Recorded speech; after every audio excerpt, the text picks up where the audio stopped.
Enzo Recto, kalaban ang katiwalian at kasinungalingan, kakampi sa katotohanan at kabutihan.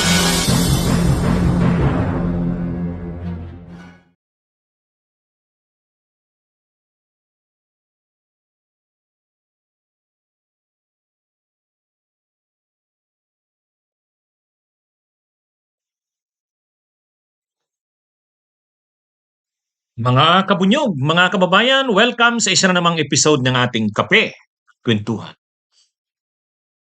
Ayan, mga kabunyog, ha? Masarap magkwentuhan habang naghihigop tayo ng mainit na kape. Mga kabunyog, pag-usapan nga natin itong tungkol sa economic tiyatsa. Pinagmamalaki ni Marcos Jr. na ang kanyang sinusulong daw na tiyatsa o charter change ay wala namang problema kasi economic tiyatsa lang daw ito. Wala namang political tiyatsa dito. Ibig sabihin daw po, yung mga kinukontra daw ng tao tulad ng pag-alis ng term limits, pagbabago ng forma ng gobyerno mula presidential to parliamentary, tapos magiging na tayong unicameral sa halip na ngayon na bicameral. Wala daw yan kasi mga political tiyatsa daw yan. Ang sinusulong daw niya ngayon na gusto niyang ipasa ng Kamara at ng Senado, economic provisions lang. O kaya nga ang nandyan, yes to economic tiyatsa alone. Wala daw ibang babaguhin. Ngayon, pag-usapan natin to mga kabunyog, mga kababayan. Pag-usapan natin to. So, kung economic tiyatsa lang ba? Kung economic provisions lang ba ang babaguhin? Okay ba yan? Ikabubuti ba yan ng bansa? O yan ang pag-usapan natin, mga kabunyog. Ano ba muna ang mga gusto nilang baguhin? Ano ba ang gusto nilang baguhin na economic provisions? So, ayan Joe, salamat Joe. Kay Jose Partosa, salamat sa pag-send ng star sa atin. Kumusta kay Nelson Cando, kay Mario Huerta Lavinia, kay Kabunyog Severino Camaya, kay Medi Castillo Biloso. Kumusta po kayo dyan sa Rome, Italy?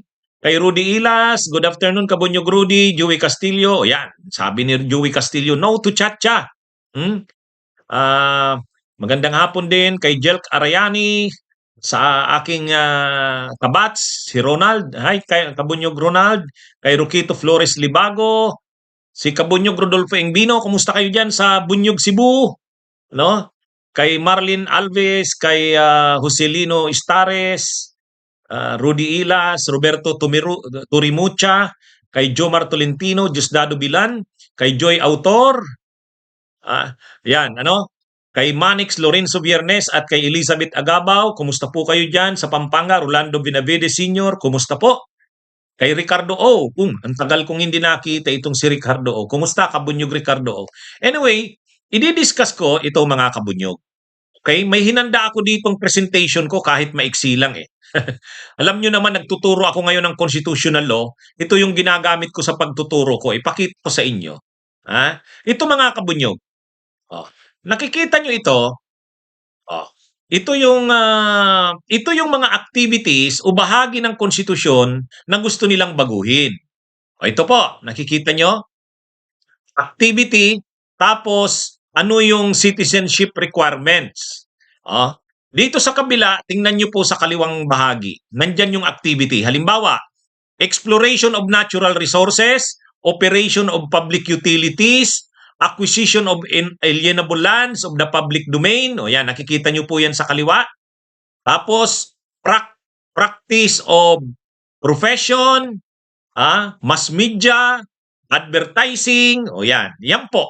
Yan yung mga bahagi ng ekonomiya na gusto nilang baguhin.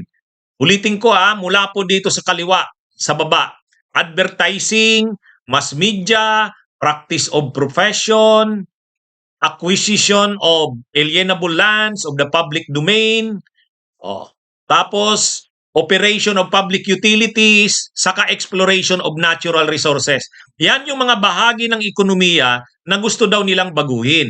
Ang iba pang bahagi ng ekonomiya, yung tungkol sa mga educational institutions, mga eskwelahan, saka yung other economic activities. Siyempre, yung pagmamay-ari ng lupa, yung tungkol sa private lands. Yan daw yung mga gusto nilang baguhin. Okay? So isa-isahin natin yan mga kabunyog, mga kababayan. Ayan, isa-isahin po natin yan. para mas maunawaan natin. Kabunyog Rudy Santos, salamat ha sa pag-send ng star sa atin. Okay. So ito mga kabunyog sa exploration of natural resources, tingnan nyo po dyan sa kanang bahagi. Tingnan nyo sa right side ng aking pinipresent. Ano? Sa exploration of natural resources, ang nakalagay sa Constitution, Filipino citizens lang pwede niyan. Yung pag-explore, pag-develop ng natural resources natin, Filipino citizens lang yan. O kaya, kung mga domestic corporations, ibig sabihin local corporations, dapat ang 60% ng pataas, 60%, 70%, 80%, basta't hindi bababa sa 60%, dapat pag-aaring Pilipino. So halimbawa, may isang domestic corporation, mining company. Mining company. Yung mining company, local na company. Nakaregister sa SEC. So domestic corporation yan. Pwede ba siyang mag-explore ng natural resources? Kung may dayuhan diyan na investor, pwede, pero yung dayuhan na investor hanggang lang 40%. Kaya yung mga yung mga domestic corporations na registered sa SEC, halimbawa, Tropical Mining Corporation. Yung Tropical Mining Corporation mag-e-explore ng mineral area. O di mining 'yan. Pwede ba diyan ang dayuhan? Pwede. Pero dapat yung corporation na yan na domestic na registered sa SEC, ang investment niyan o ang shares ng dayuhan hanggang lang 40%. So 60-40 sa madaling sabi. 60-40 kung corporation. Kung natural person naman, ibig sabihin Pilipino lang ang pwede, hindi pwede ang dayuhan. Kasi natural resources yan eh.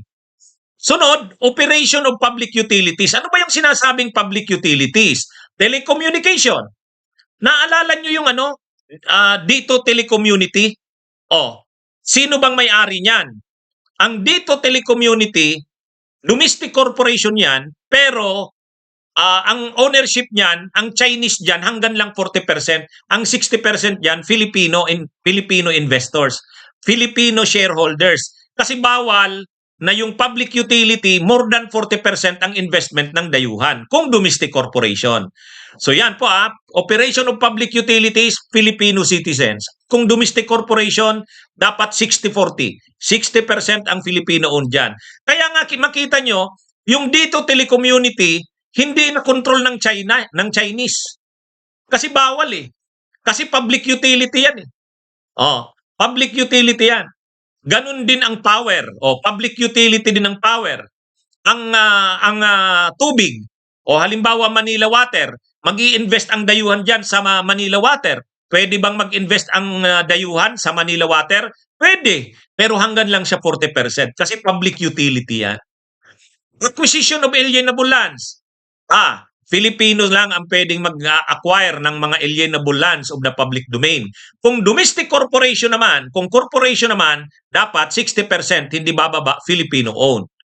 Yung practice ng profession, yung halimbawa sa aming mga abogado, hindi pwedeng mag-practice ang dayuhan sa Pilipinas ng profession. Engineer man yan, lawyer yan, hindi pwede ang dayuhan. Only natural persons. Filipino citizens only. Natural persons. Ang mass media. So halimbawa, yung mga TV networks, 100% Filipino-owned yan. Ang advertising, dapat 70% Filipino-owned. Bakit po ganon? Bakit ganon sa mass media advertising? Kasi ang mass media napaka-importante niyan. Yan ang nagdi-disseminate ng information sa mga tao. Imagine niyo kung halimbawa ang SMNI pag-aari ng China. Di ba? Yan po yung mga yan yung mga provisions. Ang isa pa, yung eskwelahan. Ito po. Educational institutions, dapat Filipino citizens. Kung corporations naman, domestic corporations, 60% pa rin Filipino-owned. 60-40 na naman. Except yung mga eskwelahan na pag-aari ng mga religious groups. Halimbawa, Ateneo de Manila o pag-aari yan ng Jesuits, okay lang. Kung ang Jesuits ay dayuhan, okay lang yan. Yan yung exception. Saka yung Dominicans, pag-aari nila yung UST. Okay. Schools established by religious groups and mission boards. Other economic activities. Congress may by law reserve to Filipino citizens or domestic corporations 60% Filipino-owned or higher. Certain investment areas. O yan, malinaw po yan. O, ano pa? Pag-aari ng lupa. O, ito po ang rule on private lands. General rule. Private lands can only be conveyed to Filipino citizens and corporations or associations incorporated in the Philippines. At least 60% of whose capital is owned by Filipino citizens. O yan po ang nakalagay. Ano? Sino ang pwedeng magmay-ari ng lupa sa Pilipinas? Ha? Filipino citizens. Paano yung mga foreign corporation, yung mga dayuhan? Ay kung mayroong domestic corporation o corporations na in-incorporate sa SEC sa Pilipinas, may 40% diyan ang dayuhan, pwede pa rin yan magmay-ari ng lupa. So yan po mga kabunyog, mga kababayan. So sa madaling sabi, ito yung mga gustong baguhin nila Marcos Jr. So tanungin ko kayo mga kabunyog, mga kababayan, may mali ba sa ganung mga provisions ng Constitution? Kailangan ba talagang baguhin yon? Una, ipakita ko sa inyo, hindi naman lahat ng bahagi ng ekonomiya ay mayroong ganong restrictions. Ito lang mga binasa ko eh. Ito lang mga binasa ko ang mayroon eh. Halimbawa, ano ba ang naipakita natin na ano? Ano lang ba ang may restrictions?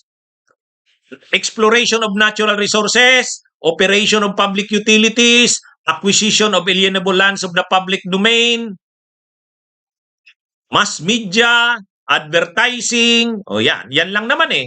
Saka, educational institutions and other economic activities. Saka lupa.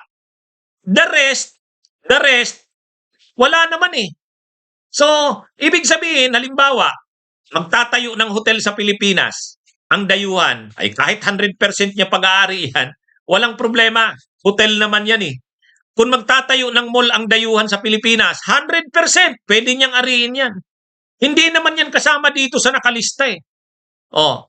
Kung magtatayo ang paggawaan ng sasakyan ng dayuhan, okay din niya lang yan.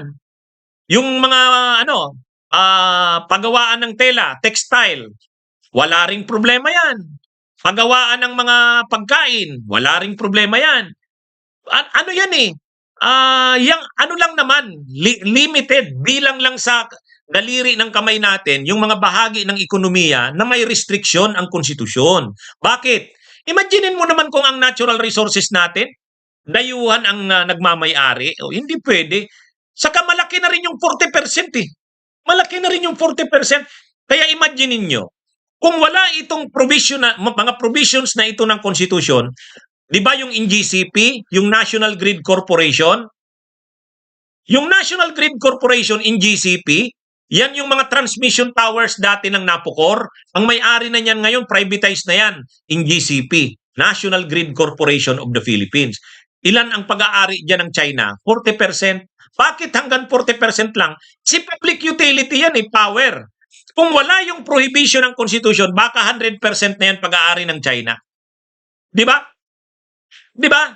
Kung naaalala nyo, nagre-reklamo tayo, ano ba tong NGCP? Bakit pag-aari ito ng China? Ay 40% nga lang dyan ang pag-aari ng China sa NGCP. Ay kung wala itong constitutional provisions na to, 100% pwede na yan aliin ng China. Di ba? Kaya ibig sabihin, tama lang na hindi nakukontrol lalo na ng China yung mga na yan, mga negosyo na yan. Hindi naman bawal sa ibang negosyo eh. Yun lang naman eh, power, public utilities, halimbawa telecommunication, water, yan lang. Yan lang. Yung public service nga, yung public service tulad ng mga bus companies, yung railways nga, pwede nang ariin ng mga dayuhan yan eh kasi naamyendahan na yung Public Service Act. Yung mga transportation na facilities, hindi na siya kasama sa public utilities. So pwede na siyang ariin ng dayuhan. Halimbawa bus, airline o air transportation, sea transportation, na yan? Na amyendahan na yung Public Service Act.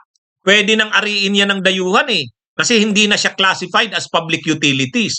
So ibig sabihin mga kabunyog, mga kababayan, itong mga nakalagay na to sa konstitusyon natin, protection to ng ekonomiya natin. 'Di ba?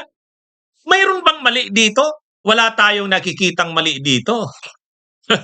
Ha? Nap, Tadina, salamat sa pag-send ng stars ha. Salamat.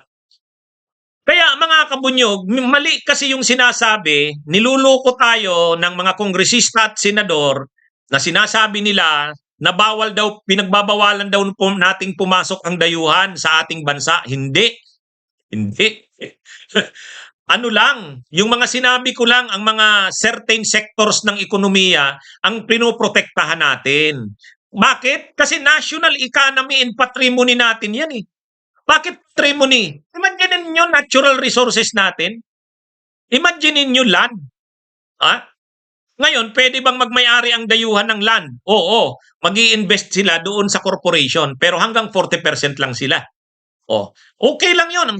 40%. Alam niyo ang mangyayari kapag ang lupa naging pag-aari ng dayuhan, magmamahal ang presyo ng lupa. Pag nagmahal ang presyo ng lupa, kasi mga dayuhan na ang bumibili, kaya nilang bumili ng mahal na presyo ng lupa. Yung mga may-ari naman ng lupa, gusto nilang ibenta na yung lupa kasi mahal na. Pag binenta ngayon yung mga lupa, sino na ang mga may-ari ng lupa sa Pilipinas? Mga incheck? Ano nang mangyayari sa atin? Tayong mga Pilipino, hindi na tayo makakabili ng lupa. Kasi yung mahal na presyo ng lupa, hindi na natin kaya eh. Pati yung real property, ay magmamahal ng grabe yan. Kaya yan ang implication yan, mga kabunyog, mga kababayan. Hindi pinapaliwanag yan itong mga kongresista. Kung makapagpaliwanag sila, akala naman ang kasabi, parang wala tayong hindi natin binubukas ang ekonomiya natin sa dayuhan. Bukas na nga ang ekonomiya natin sa dayuhan. Di ba makikita nyo naman, halos lahat ng mga negosyo sa bansa, pag-aari ng dayuhan eh. Kaya lang, may mga bahagi lang ng ekonomiya na hindi talaga nila pwedeng kontrolin. Hanggang 40% lang sila. Yung mga sinabi ko. Which is tama lang, di po ba? Tama lang naman yun eh. Kung wala nga itong konstitusyon natin, kung wala yan, mga provisions na yan, yung NGCP, yung dating Napocor, yung mga tower na yan, transmission towers, 100% na yan pag-aari ng China. Kasi ang NGCP, 40% yan Chinese eh. Ay gusto nga ng China, sa kanila yan 100% eh. Kung wala itong mga restrictions na to ng Constitution, pag-aari na ng China yung NGCP, yung National Grid Corporation of the Philippines. Di ba? Alam nyo, naalala nyo yung panahon ni Gloria, pumasok ang Pilipinas sa Joint Maritime Seismic Monitoring. JM issue. Naalala nyo yun, mga kabunyog? Pilipinas, China, saka Vietnam. Nagkaroon tayo nag-enter tayo doon. Exploration, development, exploration. Ibig sabihin yung pag-explore, pag-aaral kung yung West Philippine Sea nga ba ay may mga natural gas o kaya kung anong yaman dyan. Pumayag tayo na makipag-explore with Chinese government. Alam nyo kung anong ginawa ng Korte Suprema? Ninalify yun. Sabi ng Korte Suprema, null and void yun. Unconstitutional. Why? Kasi yung exploration, development, utilization ng ating natural resources at yung mga maritime natin, Pilipino lang. Gobyerno lang natin ang makakapag-develop nun.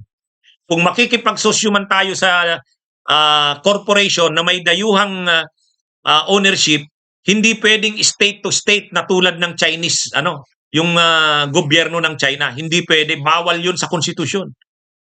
Kaya, nanalify yung kontratang pinasukan ni Gloria noon. Imagine niyo kung wala yung provision na yan ng konstitusyon. Ngayon, libreng-libre na si Marcos na makipasok sa mga, lalo sa China. Buti na lang at maraming beses na nilang inuulit-ulit yan eh. Makikipag-joint exploration daw tayo sa China eh. Di ba? Paulit-ulit nilang sinasabi yan. Buti na lang, mayroon tayong provision sa konstitusyon na nagbabawal niyan. Mga kabunyog, mga kababayan. Kaya, bilang pagtatapos mga kabunyog, mga kababayan, Yang sinasabi na yan na economic chacha, huwag tayong paluloko dyan na parang maganda yan sa bansa. Hindi. Kukontrolin na ng dayuhan. Ha? Okay lang yun. Marami ng negosyo ang dayuhan sa Pilipinas eh. Pero at least hindi itong mga importante tulad ng power, tulad ng telecommunications. Yan, panatiliin nating kontrolado natin yan. Pwede naman ang dayuhan eh. Kaya lang, up to 40% nga lang. Tama lang naman yun. Tama lang yun. Huwag nating baguhin ang konstitusyon. Kahit economic pa yan. Kasi ang palusot ni Marcos, wala namang problema kasi economic lang daw ang babaguhin. Kahit economic pa yan, ano pa rin yan, hindi yan maganda sa bansa. Okay, sige mga kabunyog, mga kababayan, magandang araw sa inyong lahat.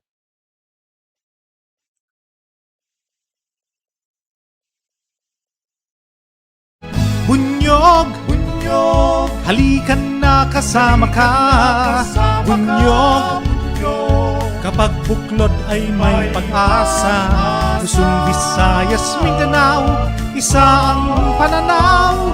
Sa bagong Pilipinas ang bunyog isisigaw. Bunyog.